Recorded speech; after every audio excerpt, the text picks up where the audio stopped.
La plupart des gens qui achètent maintenant, moi j'ai vu la différence, c'était des gens qui songeaient pas du tout à venir ici. Un agent IMO, ça gagne quoi en moyenne à Dubaï? Facilement 20 000 euros par mois. Pas d'impôt. Pas d'impôt. Pour les résidents de Dubaï, ils te prêtent jusqu'à 80% de la valeur marchande du bien. J'ai dit, on vit pas dans le vrai monde ici. Il n'y a pas de politique, pas d'insécurité, c'est un paradis fiscal, il n'y a pas d'impôt. Quand le marché est en haut, ça veut dire que c'est en bonne santé. Les loyers sont devenus tellement chers que les locataires sont en train de l'acheter pour y vivre. Ce qui fait une grosse différence maintenant. Du coup, on achète ou pas à Dubaï? Bonjour à toutes et à tous. Je suis ravi de vous accueillir aujourd'hui. Aujourd'hui, je suis à Dubaï. On va parler de marché IMO à Dubaï. Alors, Dubaï, ça fait rêver depuis le Covid. On a vu qu'il y a eu une explosion du tourisme, du marché immobilier. Et qui de mieux pour en parler qu'un agent immobilier qui travaille à Dubaï? Je te présente Clément. Salut Clément. Salut Mathieu. Alors, tu verras, Clément, c'est quelqu'un que je connais depuis longtemps. On s'est connus dans un autre monde, dans une autre vie. Ouais. On a travaillé ensemble dans un restaurant-club qui s'appelle le Baoli. À l'époque, j'étais étudiant et Clément, il faisait partie des gens qui travaillaient. Et Clément est devenu, il va nous raconter maintenant agent immobilier. Donc, Clément, on va démarrer par le démarrage. Ok. Est-ce que tu peux te présenter, nous parler un peu de toi? Ok. Alors, écoute, comme tu as dit, on s'est rencontrés il y a une dizaine d'années maintenant. Donc, j'étais dans la restauration et dans la nuit pendant quasiment 20 ans. Je suis originaire du sud de la France. Ensuite, j'ai bougé à Dubaï en 2011 pour l'ouverture d'un club. Donc, j'ai fait 2 ans. Ensuite, je suis retourné en France parce que je pensais que la France était encore un pays où on pouvait encore faire des belles choses. Mais malheureusement, c'était plus compliqué que prévu. Donc j'ai décidé de revenir à Dubaï en 2015. Je me suis retrouvé à la cantine du Faubourg, qui est un restaurant français assez connu, qui existe, qui a été conçu à Paris. Je suis resté 7 ans là-bas en tant que directeur. J'ai ouvert 2 autres restaurants avec le même groupe par la suite. Et jusqu'au moment où, ma femme était enceinte et j'ai dit, moi, les soirées à 3h du matin. Le monde de la nuit. Ouais, c'était de la nuit calmos, parce que déjà, Dubaï, c'est pas la même nuit, c'est 3h du matin, c'est lumière, rideau. Et puis, finir tard. Et tout ce qui allait avec, le rythme effréné. Donc, au bout d'un moment, je me suis posé des questions. Et je me suis dit, écoute, pourquoi pas faire une reconversion? Et comme j'avais des amis à moi très proches qui faisaient déjà de l'immobilier, quand je leur ai posé la question, ils m'ont dit, écoute, moi, je te prends demain. Par rapport à ton carnet d'adresse, par rapport à ton bagou. Service commercial. Voilà, exactement. Tu sais, tu as le service client, en fait. Exactement. Tu vends pas le même produit, mais voilà, tu as le service client. Et puis, surtout que, tu le sais bien, ce qu'on faisait à l'époque, moi qui étais RP au Baoli, le principe, c'était 80% de vente et 20% de relations publiques. Donc, c'est exactement ce qui est nécessaire pour faire un bon agent immobilier. Comme mon réseau est assez étoffé maintenant, était assez étoffé déjà, depuis une vingtaine d'années à voyager un peu à travers le monde également. Du coup, j'ai fait cette transition-là il y a à peu près 2 ans. Donc, il y a 2 ans, tu te dis, j'arrête la nuit, je veux faire agent IMO. Alors, ça s'est pas exactement passé comme ça. La première étape, c'était j'arrête la nuit, j'arrête la restauration. Je veux voir ma fille, je veux voir ma femme, je veux avoir une vie, quoi. Donc, on se rejoint pas mal là-dessus. Ouais. La famille, c'est important. Ouais, exactement. Donc, en fait, je me souviens d'un soir où c'était rigolo parce que le soir où je me suis vraiment dit ça à moi tout seul, j'ai mon ami, justement, Olfa, qui était en train de monter son agence immobilière, qui était agent immobilier depuis 15 ans déjà à Dubaï, qui m'a dit, écoute, je viens boire un verre de champagne parce que je vais ouvrir ma boîte. Et je n'ai pas parlé ce soir-là. Et je suis rentré chez moi, je n'ai pas dormi de la nuit. Je me suis dit, est-ce que je ne ferais pas ça? Donc, je l'ai appelé le lendemain et elle m'a dit, tu viens quand tu veux. Et donc, c'est comme ça que je me suis lancé. Et tu rentres dans le marché IMO. Alors, dans le marché IMO, en tant qu'agent IMO, comment ça se passe? Il faut une carte. En France, il y a la carte de transaction immobilière, donc il y a les papiers à faire. Est-ce qu'il y a une carte aussi en tant qu'agent IMO? Comment ça se passe au niveau des démarches? Qui peut le faire? Tout le monde? Alors, tout le monde peut le faire. Pendant le Covid, c'était encore plus facile. Parce qu'en fait, normalement, il fallait faire des cours. Quelques heures de cours et à la fin il y avait un test qui s'appelle la licence RERA et en fait pendant le Covid il y avait juste besoin d'apply et quand tu allais sur le website et que tu demandais une licence, ils te la donnaient. Il fallait payer une petite somme, je crois que c'est 60-70 euros et puis tu peux devenir agent immobilier, quoi. Voilà. T'as pas besoin d'être raccroché à une agence, non. Peu importe, tu peux créer ta propre. Il y avait même plus le test online, il n'y avait rien à faire. Incroyable. Voilà. Donc là, depuis, j'ai passé la première fois mon test au mois d'octobre. Donc, pour valider, tu as une licence de 2 ans. Et après, tu renews la licence. Voilà, tu renews la licence. Donc, j'ai fait mon test. Donc, tu fais ton test, tu te lances avec ton ami, du coup, ou tu te lances tout seul? Alors, d'abord parce que mon ami en question avait des petits problèmes juridiques, etc., pour monter la boîte. J'ai parlé à un autre ami à moi qui avait fait exactement le même move il y a peut-être 7-8 ans. Il était barman dans boîte de nuit et il en avait marre et il a décidé de faire agent immobilier. Il a rejoint une grosse boîte. Ensuite, il a monté sa boîte. Je ne savais pas qu'il avait monté sa boîte. Et il m'a dit, t'as qu'à venir avec moi. C'est une toute petite agence. 3 agents, une secrétaire. Et c'est avec lui que j'ai commencé. Ok. Voilà. Donc, tu démarres. Je démarre à l'ancienne avec lui, tranquille. Bon, c'était top. En fait, je regrette pas du tout d'avoir commencé avec lui parce qu'en fait, il m'a tout montré. C'était mon ami en plus.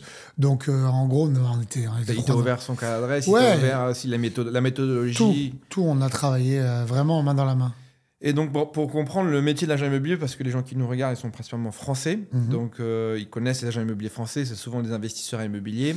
Et pour essayer de comparer, c'est quoi? C'est toi, ton rôle, c'est d'aller chercher un mandat de vente ou un mandat de recherche. Et comment tu gères? Parce que Dubaï, c'est très international. Donc, tes clients, ils sont pas souvent... Enfin, les propriétaires, est-ce qu'ils sont sur place? Et s'ils sont pas sur place, comment tu arrives à les capter, à avoir accès à eux, à visiter? Un peu comment ça se passe, hein, tout ça. Alors, sur ce principe-là, c'est complètement différent de la France. Okay. Tu vas pas vraiment chercher des mandats, t'es pas récompensé avec tes mandats.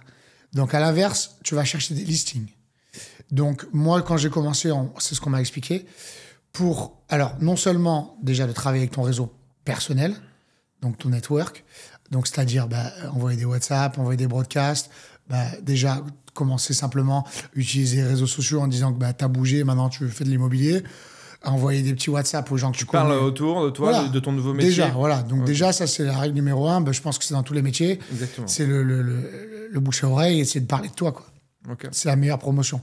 Donc, je parlais à mes clients en disant, écoutez, si vous avez des biens à vendre, si vous voulez acheter, si vous connaissez quelqu'un qui veut acheter, je fais de l'immobilier maintenant. Donc ça, c'est la première des choses. Et la deuxième chose, c'était donc de faire de la prospection, c'est-à-dire ici, ce qui n'est pas très légal en soi, en fait, on récupère des databases de propriétaires. Donc, par exemple, tu choisis un secteur dans Downtown, ce qui était le secteur que j'ai choisi. Tu sélectionnes une tour et tu as accès à tous tes propriétaires. Voilà. Tu as leurs coordonnées, tout. Tu as le numéro du propriétaire, tu as le numéro de l'appartement, tu as son email, tu as son numéro de téléphone. Donc, on appelle ça du call calling ici. Call calling, ouais. Voilà. Donc, tu appelles, voilà, bonjour, je fais de l'immobilier et j'aimerais bien m'occuper de votre propriété, est-ce que vous êtes d'accord? Donc ça, généralement... Bon, donc tu t'enchaînes l'école et tu te prends des portes, là. Voilà, là, tu sais plus que tu te prends des portes parce qu'en plus, c'est interdit. C'est interdit par la loi. Donc en plus, les mecs, ils te répondent pas, ils sont busy, ici, tout le monde est busy. Donc, bon, après, tu essaies de twister, donc, c'est-à-dire que tu changes un peu ta méthode. Donc moi, j'aime pas faire aux gens ce que j'aime pas qu'on me fasse. Donc j'ai arrêté les coups de fil parce que ça m'énerve d'avoir des coups de fil de la banque, des promotions, des trucs. Donc j'ai commencé à envoyer des WhatsApp. Je trouve que c'est un peu plus impersonnel, c'est un peu moins dérangeant. Si tu as envie de répondre, tu réponds. Si tu n'as pas envie de répondre, tu réponds pas. Donc, j'ai commencé cette méthode-là. Et puis, petit à petit, tu changes un peu ton texte. Donc, c'est-à-dire, au lieu de dire « je suis un agent immobilier, je voudrais m'occuper de votre bien », tu dis « j'ai des acheteurs pour cette tour-là, en particulier votre type d'unité. Est-ce que vous serez d'accord pour vendre ? Si oui, dites-moi quel est le... » Je peux faire visiter, quoi. Voilà. Donc, petit à petit, quand tu es assez assidu, tu récupères des biens. Et puis, en fait, l'étape d'après, c'est que tu listes ces biens sur les plateformes. Et ces plateformes-là t'apportent des leads pour... Des nouveaux acheteurs. Des acheteurs. Même s'ils visitent pas, même s'ils n'achètent pas le bien en particulier. Tu le mets sur un autre si bien. toi, tu es assez débrouillard, tu les orientes sur autre chose. Et tu... avec ton réseau d'agents ou d'autres, tu trouves des biens pour eux. Et puis, c'est comme ça que tu fais tes premières ventes. OK. Et est-ce que tu as travaillé principalement sur une clientèle française ou c'est tout de suite international? Alors, ma méthode était, comme je t'ai dit, c'était surtout de travailler avec mon réseau personnel. Donc, ce réseau personnel m'a permis d'avoir des biens avec des Français, des clients à moi de la cantine, etc. Et ensuite, des leads internationaux qui venaient par rapport à mes listings. Ouais. Et aujourd'hui, c'est mélangé, quoi. Aujourd'hui, c'est mélangé, mais on va dire que 80% de ma clientèle sont des Européens et 60% d'entre eux sont français. Ok. Ouais. Parlons un peu du marché IMO maintenant. Ouais. Alors, le marché IMO, tout le monde s'intéresse à Dubaï, mais essayons de voir vraiment le réel Dubaï. Qu'est-ce que tu en penses, toi, qui es toute la journée sur le marché, qui je pense, connaît les bons côtés du marché IMO de Dubaï et les moins bons côtés. Est-ce que tu nous parlais, parce que c'est vrai que moi, je vois Dubaï pour avoir un peu étudié le sujet, pour regarder personnellement et même pour mes activités professionnelles.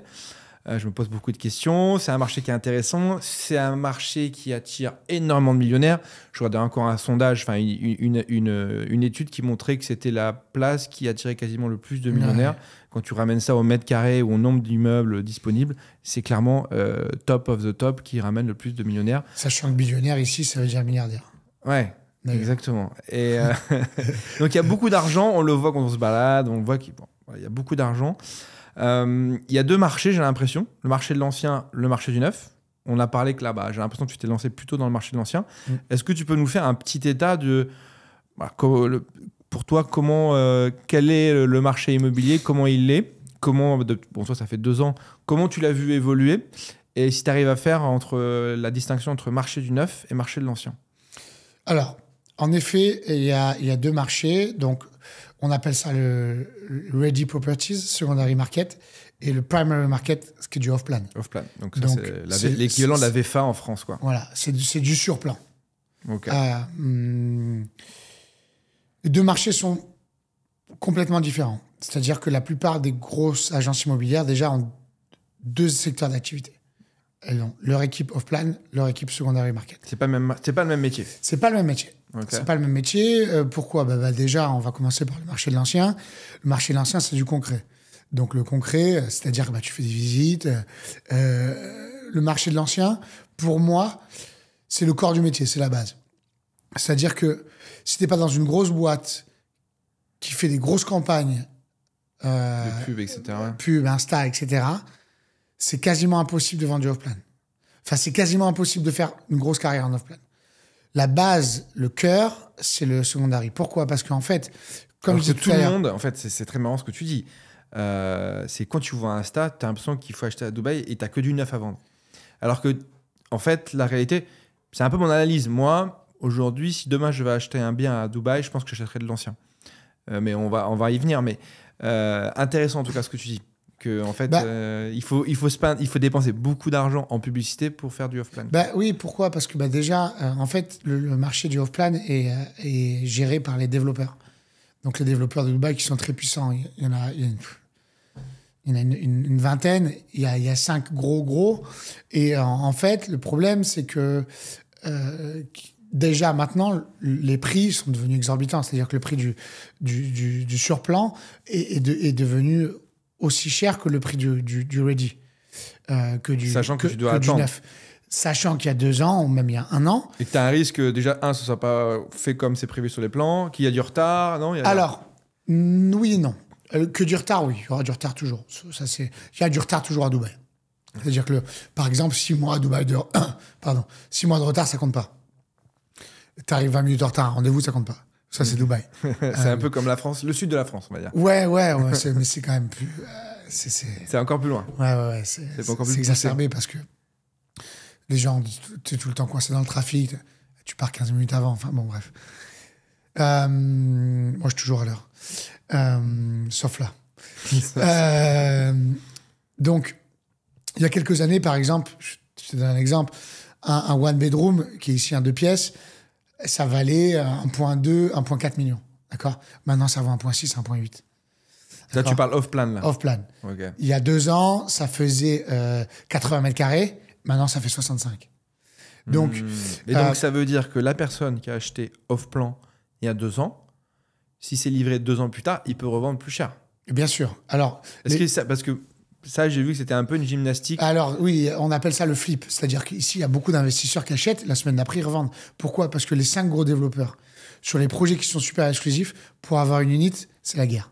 C'est-à-dire que c'est quasiment impossible. Il faut faire partie d'une grosse agence où tu as des priorités sur Les biens à les vendre. inventaires. Et c'est-à-dire que généralement même, ils te donnent des exclusivités. Donc, c'est-à-dire ils vont te dire, tiens, vous, parce que on sait que vous allez les vendre, on vous donne 10 biens, c'est pour vous. On vous donne 2 étages, c'est pour vous, par exemple. Ouais, mais si tu n'as pas vendu, ils peuvent te dire, par exemple, tu vends en 3 semaines, si tu n'as pas vendu, je le récupère. Les gros agences, ils vendent. Ils vendent. Ils vendent, pourquoi? Parce que ils ont déjà les investisseurs qui sont là. Ils ont la liste, et ils ont préparé. Et puis, le projet, il est tellement rendu exclusif que les gens les achètent. Je suis allé j'étais la semaine dernière, c'était quand? Jeudi, il y avait un launch de villa. Donc, je suis allé pour mon client. Mon client était confirmé, c'est-à-dire que confirmé avec un chèque. J'avais un chèque sur moi. Je suis arrivé, il y avait 20 unités seulement des villas qu'il voulait. D'accord? Donc, c'est-à-dire que je suis resté 1 heure, après je suis parti. Mais en 1h15, tout était vendu. Tout est vendu. Tout est vendu. Donc, il y a des gens, en sortant de la salle, ils sont déjà en train de revendre. Avec 20%, 30%, 40% de plus-value. Parce que personne n'a pu avoir accès à cet inventaire-là. Parce qu'ils ont pris ils sont dans la queue et ils ont pris une place dans la queue pour avoir accès au Oui, deal même pas. premier. Alors, c'est des systèmes de tokens. C'est-à-dire qu'en fait, tu t'enregistres et te donnes un numéro par rapport à un jeton. Et si ton numéro est appelé, tu rentres dans une salle. Il y a un iPad qui est ouvert avec tout ce qui est disponible et tu choisis. Et donc, ça veut dire que la personne qui est dans la salle, elle attend peut-être pour rien? Ah oui, exactement.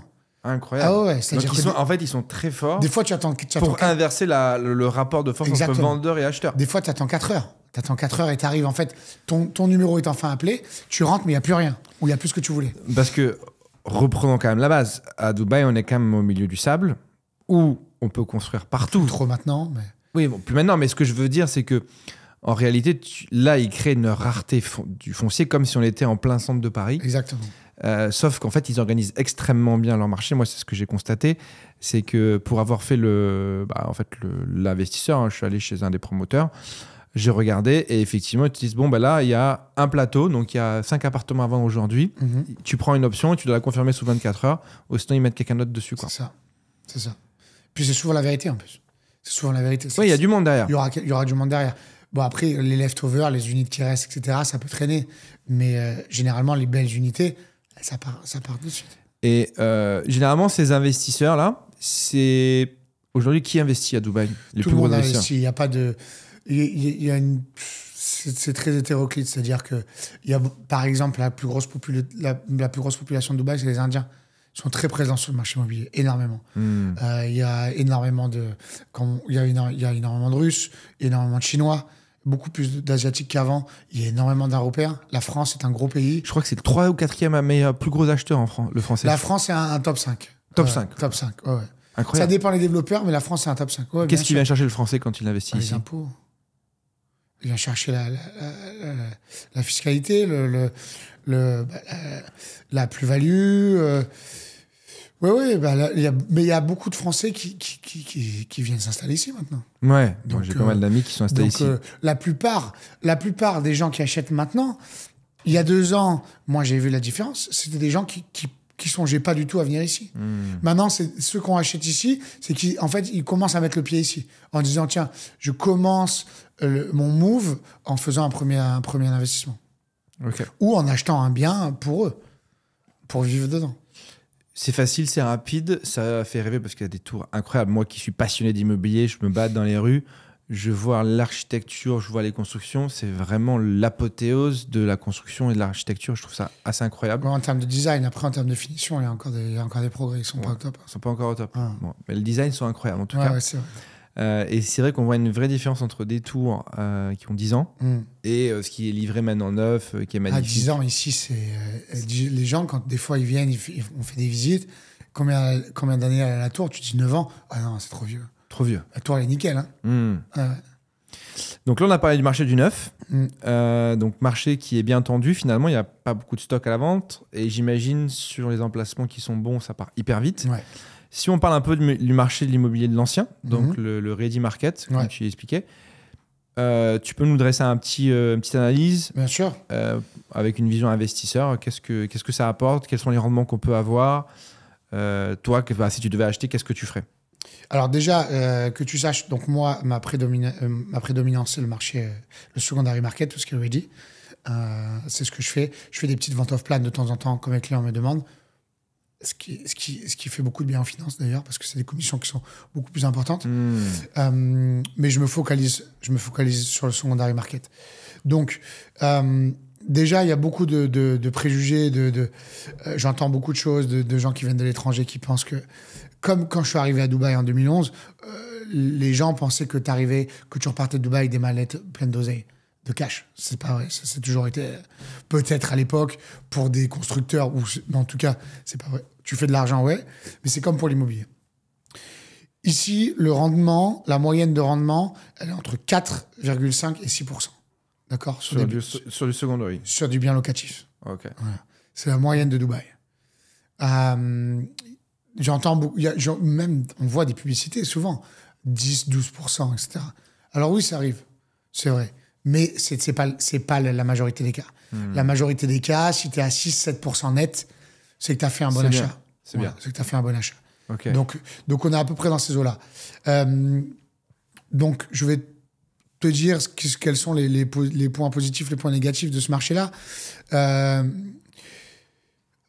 Les points positifs pour moi, c'est que, en fait, t'es pas obligé d'être...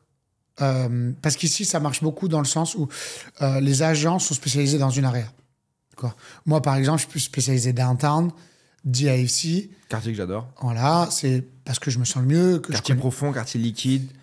Là où les prix sont les plus élevés, non? Ouais, pas vraiment, parce que les prix les plus élevés maintenant sont sur les villas. La Palme, Dubai Hills, Al-Barari, tout ça, c'est les grosses villas, les mansions, comme on dit ici, c'est ce qui vaut le plus cher. Dans le temps, il y a de tout, mais c'est vrai que c'est quand même la haute tranche, mais il y a de tout. Okay. Donc, l'avantage, c'est que il y a beaucoup de locations qui peuvent se juxtaposer. C'est-à-dire que maintenant, il y a une nouvelle location, par exemple, qui est en train d'émerger, ça s'appelle Dubai Creek Harbor, on appelle ça le Downtown 2.0, parce que c'est exactement comme Downtown, c'est à 15 minutes d'ici, c'est au bord de l'eau, ils vont faire la tour la plus haute du monde. Est-ce qu'ils vont vraiment la faire, cette tour? Ouais, alors ça a été annulé. Justement, quand je dis je suis allé voir pour investir sur du neuf, c'était à Dubai Creek Harbor. Donc, tu es à la Emaar. C'était Emaar. Ok. Exactement. Ouais, bah, Emaar, il ne peut pas te mentir, c'est le gouvernement en plus. C'était hyper bien fait. Le processus d'investisseur, franchement, j'étais bluffé. La maquette et tout, c'est magnifique. Là. Maquette, projection, tu as la vue que tu vas avoir. Donc, je vais regarder pour acheter un 2 bedrooms. Ok. Et effectivement, ils ont, de ce que j'ai compris, allié ce qu'ils ont fait de mieux. C'est-à-dire, Marina, effectivement, ils ont fait les immeubles autour d'une rivière, etc. Ça a beaucoup plu. Downtown, le fait d'avoir un centre-ville. Et là, avec Dubai Creek Harbor, j'ai l'impression qu'ils essaient de conjuguer les deux. Exactement. Bah, déjà, Downtown, tout a été basé autour de Burj Khalifa. Burj Khalifa et Dubai Mall. C'est pour ça que c'est Downtown. Downtown, c'est populaire. Pourquoi? Parce que quand tu as la vue sur le Burj Khalifa, c'est ce qui fait Ici, il y a 2 attractions. Parce que la vue mer, ici, ça compte pas. Tu es au 50e étage, tu vois la mer de partout. Tu vois la mer partout. Donc, ça compte, mais c'est pas un vrai gros plus comme chez nous. Ici, voilà, il y a accès à la plage et il y a vue sur Burj Khalifa. C'est les 2 gros trucs qui font que ta property, ton bien immobilier, il va être bankable et il va faire du gros rendement parce que tu as accès au mall, parce que tu vois le Burj Khalifa ou parce que tu as la plage à pied ou tu es dans une area qui est super trendy, etc. Donc moi, c'est ce que j'aime dans le secondary market, c'est-à-dire que moi, je suis en train de me spécialiser en tant que buyer agent. C'est-à-dire que je m'occupe... T'es côté acheteur. Je m'occupe de mes acheteurs. Pourquoi? Parce que c'est du concret. Quand tu arrives à qualifier tes acheteurs, c'est-à-dire qu'ils veulent vraiment acheter, peu importe où ils veulent acheter, tu vas les retrouver. Surtout que les acheteurs sont plutôt à l'étranger, ils achètent plutôt à distance ou est-ce qu'ils sont sur place? J'ai jamais fait de vente à distance. C'est-à-dire que les mecs, ils se déplacent au bout d'un moment. Parce que quand c'est du prêt et que c'est là, ils viennent voir. Ouais, mais par exemple, tu les travailles à distance, tu leur envoies des trucs, ils comprennent le marché et après ils disent « Ok, je viens 4 jours, 5 jours, tu me fais 10 visites. » C'est exactement et ils sortent avec un bien, quoi. C'est exactement comme ça. Ok. Voilà. C'est exactement comme ça qu'on fait. Mais moi, c'est ça que j'aime parce que c'est du concret.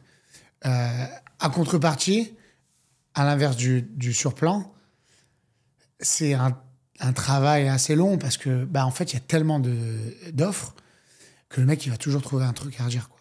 Ah, mais là, le balcon est trop petit, là, la chambre, elle est pas assez grande, là, c'est normal en même temps, tu vas pas lui en vouloir, hein. Tu dépenses 1 million d'euros ou peu importe la somme. C'est normal que tu aies envie que tout soit réuni.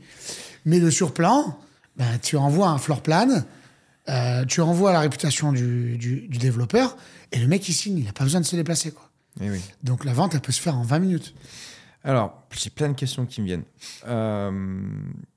Sur le secondaire, comment ça se passe en tant qu'investisseur étranger? Est-ce que tu peux envoyer les fonds directement au vendeur? Non.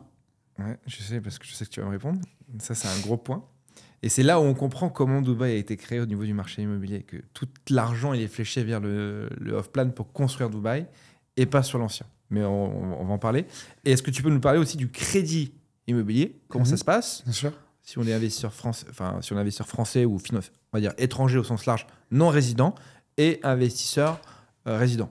Alors, ton premier point, comment ça se passe ici pour les transactions? Donc, en fait, ici, on n'a pas de notaire. D'accord? Donc, tout est régulé ici par Dubai Land Department. Alors, c'est un organisme énorme. Tout passe par eux. Donc, c'est-à-dire que, en fait, ils ont des bureaux qui s'appellent les trustee office, qui font office de bureau de notaire. Tout passe par là. C'est-à-dire que tu ne peux pas faire de transactions directement au vendeur. Tu es obligé, par le biais des agents, de faire la transaction au trustee office. Donc, toutes les transactions doivent se passer maintenant, dans la plupart des cas, par des chèques de banque, qu'on appelle manager check. D'accord? Donc, ce qui peut poser un problème pour les investisseurs étrangers, parce que les investisseurs étrangers n'ont pas de... Possibilité d'ouvrir un compte en banque. Ont des possibilités d'ouvrir un compte en banque, c'est assez compliqué, mais n'ont pas de compte en banque la plupart du temps à Dubaï. Donc, pour se procurer un chèque de banque, c'est assez compliqué. Donc, c'est là où interviennent ou des sociétés, on appelle ça un third party, ou l'agence qui peut faire des... Qui peut récupérer les fonds pour payer le vendeur. À partir du moment où l'acheteur nous transfère les fonds sur le compte de l'agence, nous, après, on peut leur fournir les chèques de banque. Écoute, c'est incroyable. J'ai un ami qui a acheté 3 appartements là, sur de l'ancien. Il a fait ça. Mais au début, la prise de confiance de l'agent immobilier... une prise de risque. Hein. Énorme. Il a envoyé, lui, il a investi 3 fois 300 000 ou 400 000 euros. Okay. Et donc, il a déposé 1,2 million chez l'agent immobilier qui a trouvé les biens. C'est-à-dire que l'agent immobilier, tu peux te dire, il peut partir avec l'argent. Oui, bien sûr. Ouais, non, c'est sûr qu'après, il faut avoir un peu de... Il faut qu'il ait une réputation, quoi. Oui, après, puis il faut avoir une confiance. C'est important dans ce métier-là. Il y a un gros avantage et un gros inconvénient du marché de Dubaï. C'est-à-dire qu'il y a 7000 à peu près. Je crois qu'il y a 7 ou 10 000 agents officiels, mais il y a 70 000, 80 000 agents immobilier. Tout le monde est agent immobilier. L'hôtesse du restaurant, elle est agent immobilier. Le RP, il est agent immobilier. Le vendeur de bagnole, il est agent immobilier. Donc, en fait, et là, dans tous ces agents-là, les vrais agents qui sont licenciés, il n'y a que 20% qui travaillent correctement. D'accord? Donc, pour moi, c'est un point fort. Parce que dès que tu amènes un peu de professionnalisme, un petit peu de sérieux... Tout de suite, tu crées la différence. Tout de suite, tu fais la différence. Et les gens, ils restent avec toi. Et les gens, ils restent avec toi, ils te font confiance, ils également te recommandent. Donc, c'est toujours pareil. C'est comme au restaurant. Quand tu as bien mangé, le lendemain, tu appelles 3 potes, tu dis que c'était top. Donc, c'est la même chose pour l'agent immobilier. OK. Un agent immo, ça gagne quoi en moyenne à Dubaï qui fait bien son travail? Alors, un bon agent immobilier, ça va gagner facilement 20 000 euros par mois. 20 000 euros par mois? Facilement. Pas d'impôt? Pas d'impôt. Incroyable. Ouais. Beau métier, hein? Ouais. Et c'est quoi les commissions sur l'ancien? Alors, les commissions sur l'ancien, c'est 2%. C'est pas beaucoup. En fait, il fait beaucoup d'OP, quoi. Exactement. C'est 2% sur l'acheteur. Donc, ça diffère aussi avec l'Europe. C'est-à-dire que c'est que l'acheteur qui paye une commission. Mais, c'est-à-dire qu'en fait, comment ça se passe? Moi, quand je démarche un vendeur, je dis d'accord, donc écoutez, j'ai des acheteurs pour cette tour-là, etc. Combien vous en voulez? Le mec, il va dire, j'en veux 1 million d'euros. D'accord. Mais si je vous trouve un acheteur à 1,1 million, est-ce qu'on peut s'arranger? Donc, en fait, ce que tu fais, c'est que tu leur demandes ce qu'ils veulent en net price. Qu'est-ce que vous voulez, vous, dans votre poche? Moi, je veux 1 million. D'accord. Donc, est-ce qu'on peut s'arranger que tout ce qui est au-dessus d'1 million, c'est pour moi? Oui. Donc, il y a le oui. Dans la plupart des cas, il te dit oui, c'est bon. OK. Ou alors, quand tu veux être un peu moins gourmand, tu dis, moi, je veux que vous me payiez aussi une commission de 2% de votre côté. D'accord? Et en fait, tu expliques aussi à ce vendeur-là que à partir de ce moment-là, ça va aider le processus. Pourquoi? Parce que moi, en fait, comment je démarche ces vendeurs-là, je leur dis, C'est pas forcément que je veux gagner 4%. C'est qu'en fait, ces 2%-là vont me permettre de travailler, de collaborer avec d'autres agents. Parce que si l'agent a l'acheteur, moi, j'ai le vendeur. Donc, moi, je peux gagner mes 2%. Et pour faire en sorte que ce soit attractif de travailler sur votre bien, je vais dire à l'acheteur qu'il peut garder la commission de l'agent. Parce que moi, j'ai la commission du vendeur. Donc, c'est comme ça qu'on travaille. Et donc, en faisant cette technique-là, finalement, tu arrives à arrondir à quoi, 4-5%? Non, alors, le maximum que tu puisses, c'est 4%. 4%. De temps en temps, on appelle ça le top-up. C'est-à-dire que de temps en temps, tu vas vendre le bien 1 million. Beaucoup plus cher. Tu vas vendre le bien 1 million 100 et les 100 000, ils sont pour toi. Ok, voilà. Donc tu peux avoir plus, quoi. Tu peux avoir 10%. Tu peux avoir, oui, tu peux faire des... Mais c'est les top-up, les plus-values, c'est les top-up, ça marche plus trop. Les mecs, ils sont plus très chauds pour faire des top-up. Et puis, ils ont vu que le marché, là, imagine, il a grossi. Oui, donc c'est un peu compliqué. Donc déjà, quand tu arrives à avoir les 2% en accord, c'est déjà pas mal. Et la plupart du temps, ça se termine comme je l'ai dit, c'est-à-dire que tu gardes les 2% du vendeur et l'autre agent garde les 2% de l'acheteur. Et tu as pris tes 2%. Okay. Donc oui, quand tu prends que 2%, il faut faire quand même pas mal de transactions pour arriver à donc tu fais combien de transactions pour faire 20 000 euros par mois? C'est toujours pareil, ça dépend le marché où tu es, mais on va dire qu'un bon agent immobilier, il fait à peu près 4-5 transactions par mois. Okay. C'est un bon mois. Ouais. C'est un bon mois. Ouais. Ok. Bon, hyper intéressant. Sur le crédit IMO, tu m'as pas répondu. Crédit IMO. Alors, déjà, ici, pour avoir des mortgages, comme on dit, donc un crédit immobilier, c'est hyper facile. La vie à Dubaï est hyper facilitée. Depuis des années, le gouvernement fait en sorte de faire rentrer des investisseurs dans le pays et de leur faciliter la vie. Donc, les mortgages en fait partie. Donc, je vais commencer avec les résidents de Dubaï. Pour les résidents de Dubaï, ils te prêtent jusqu'à 80% de la valeur marchande du bien. D'accord ? Pas du contrat signé.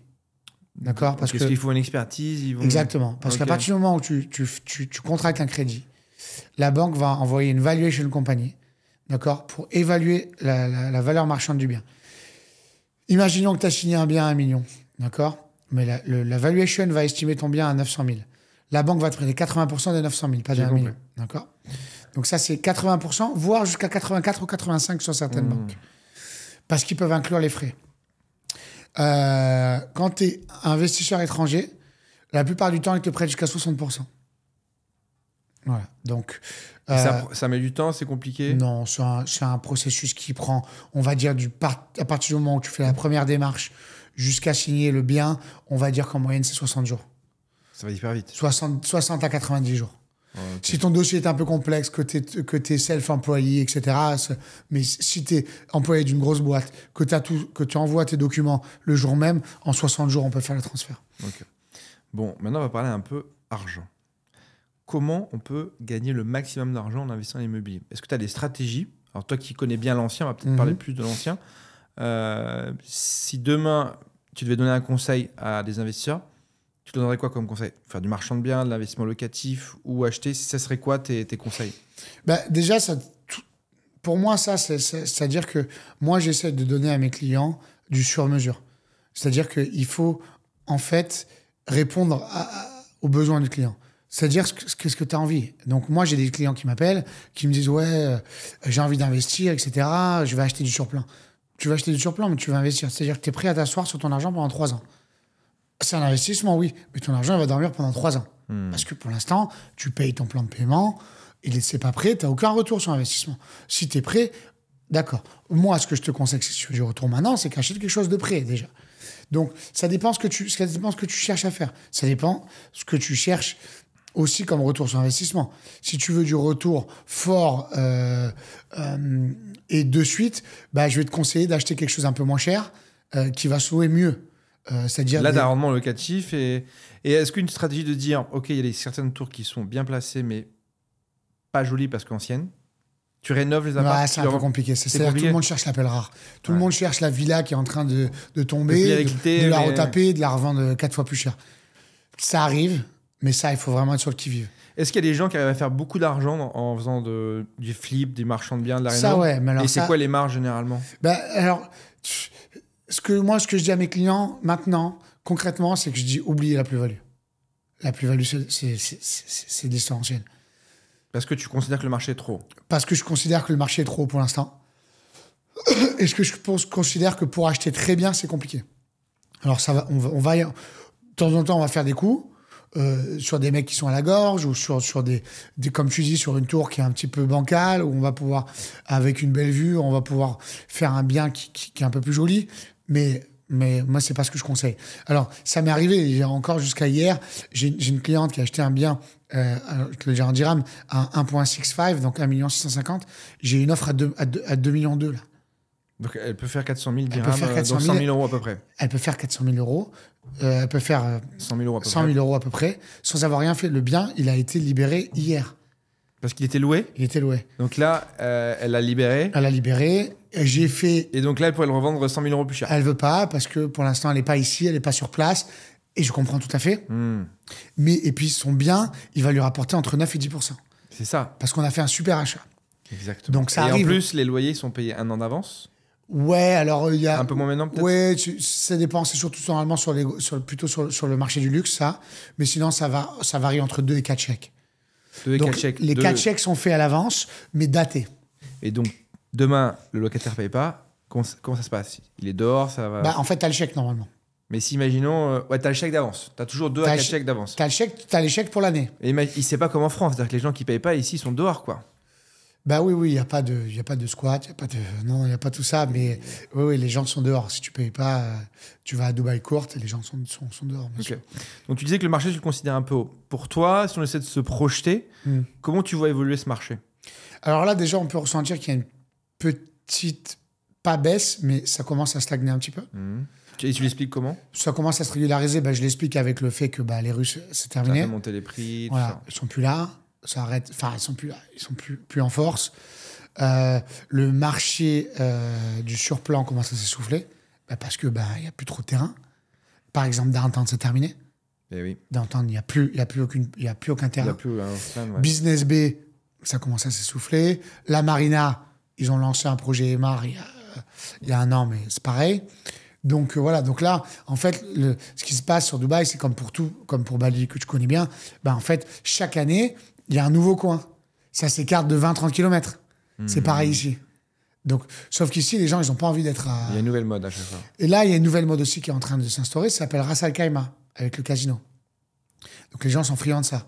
45 minutes de route, free zone, pas de problème, casino qui arrive. Donc, il y a plein de petits... donc, il y a plein de petites destinations comme ça autour de Dubaï qui commencent à être un peu trendy. Donc Dubaï, en fait, on est en train de voir que le cœur de Dubaï est en train un peu de s'essouffler et que c'est les côtés qui sont en train C'est les côtés qui sont en train... Même sur l'ancien?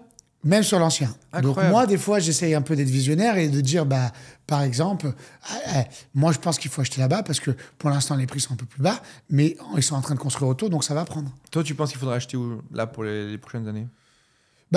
En fait, c'est encore une fois, c'est toujours pareil. Ça dépend ce que tu veux. Si tu veux du sûr... du rendement tout de suite. Si tu veux acheter quelque chose à machin, t'achètes du Emar à Downtown, t'es sûr que tu vas pas faire du 12%, mais tu vas avoir tes 6-7 et t'es tranquille. Maintenant, si tu veux faire un peu de risque, moi, je te dis GVC, je te dis Al Jadaf, voilà, on prend un peu des risques, on va acheter un truc beaucoup moins cher à 800 000 ou 900 000 dirhams et tu vas avoir quand même un rendement à 7 ou 8. Et puis voilà. Peut-être un peu plus de plus-value. Voilà. Mais t'as un risque, quoi. Voilà, ou alors faire un peu du short terme aussi, qui est un peu plus risqué, mais qui paye si tu as une location qui est super bien placée. Voilà. Après, les gens qui sont un peu plus frileux, tu fais du long terme, je te choisis bien ton locataire, tu fais 1 ou 2 paiements, comme ça tu es tranquille, l'argent est payé en avance et puis tu prends 0 risque. Qu'est-ce que tu réponds aux gens qui te disent qu'il y a une bulle à Dubaï? Bien sûr qu'il y a une bulle. Ouais. On vit pas... Alors, moi j'ai toujours dit ça, pendant quasiment, maintenant ça fait quasiment 10 ans que je suis là, j'ai toujours dit ça, même à ma femme, j'ai dit on vit pas dans le vrai monde ici. C'est pas le vrai monde ici. Mais en fait, maintenant, ce qu'on se dit, c'est pourquoi ça serait pas le vrai monde ici, en fait. Et qu'ailleurs, ça serait pas la vérité. Oui. Parce que maintenant, c'est ce que je me dis. Donc oui, on est dans une bulle. Il n'y a pas de politique, il n'y a pas d'insécurité. C'est un paradis fiscal, il n'y a pas d'impôts. Le climat, il fait toujours beau. C'est eux qui font la pluie et le beau temps. Et c'est pas une métaphore, c'est la vérité. Quand il veut qu'il pleuve, ils envoient des roquettes de sel. Donc voilà. Donc oui, bien sûr qu'on est dans une bulle. Quand on sort d'ici, on a peur, c'est évident. Mais c'est une belle bulle. C'est une belle bulle. Et pour les investisseurs français et étrangers, s'ils investissent à Dubaï demain, par exemple, si tu appelles qu'ils achètent, C'est quoi la fiscalité pour eux sur les revenus de Dubaï? Sur le revenu de Dubaï, zéro. Il n'y a pas de fiscalité à Dubaï, il n'y a pas d'impôt. Même eux en tant que Français? Alors, en tant que Français, dans leur pays, oui. Il va y avoir quelque chose. Donc s'ils rapatrient l'argent, il faut qu'ils payent... En fait, jusqu'à temps qu'ils montent une compagnie ici, il y a plusieurs façons de détourner. C'est-à-dire que si tu veux monter une société ici, qui coûte pas très cher d'ailleurs, et acheter sous le nom de la société, tu peux le faire. Tu peux acheter en société ici? Bien sûr, oui, tu peux acheter sous le nom de la société. Et tu peux acheter en société, ok. Voilà. Ensuite, j'ai eu cette info-là il n'y a pas très longtemps.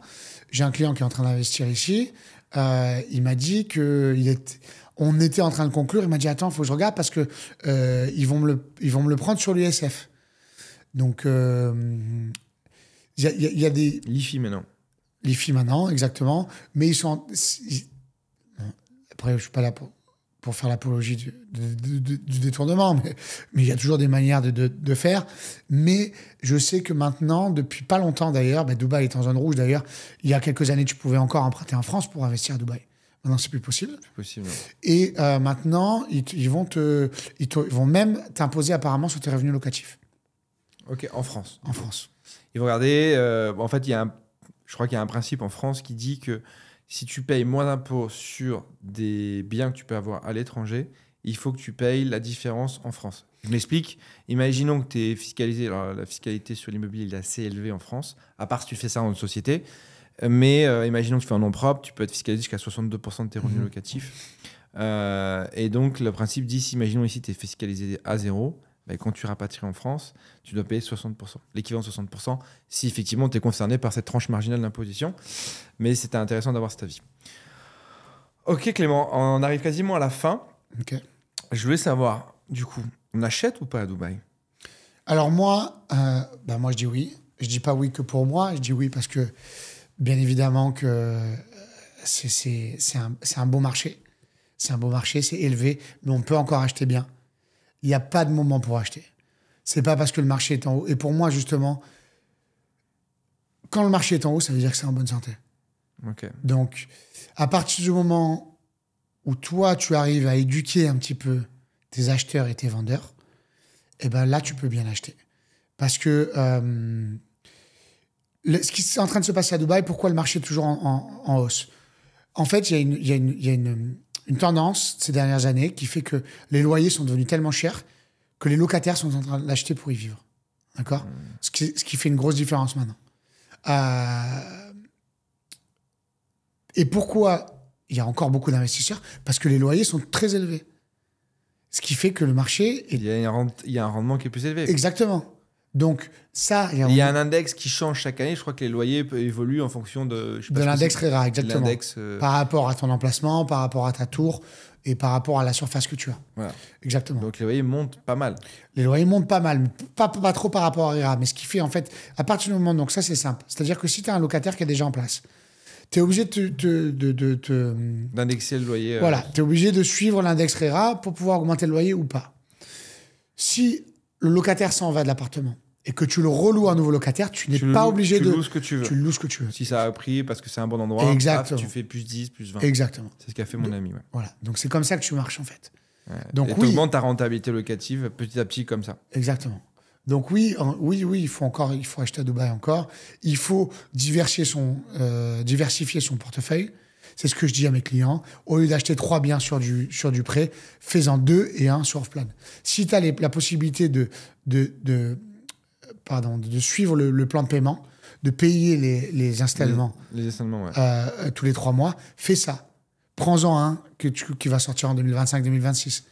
Mais j'ai vu qu'ils permettaient maintenant, tu payes 1% par an. Enfin, ils sont vraiment hyper flexibles sur la capacité à payer dans le temps. Généralement, c'est 1% par mois, pas par an. 1% par mois, pardon. Ouais. Mais la plupart ne sont pas comme ça. La plupart, c'est 5% tous les 3 mois ou 10% tous les 6 mois.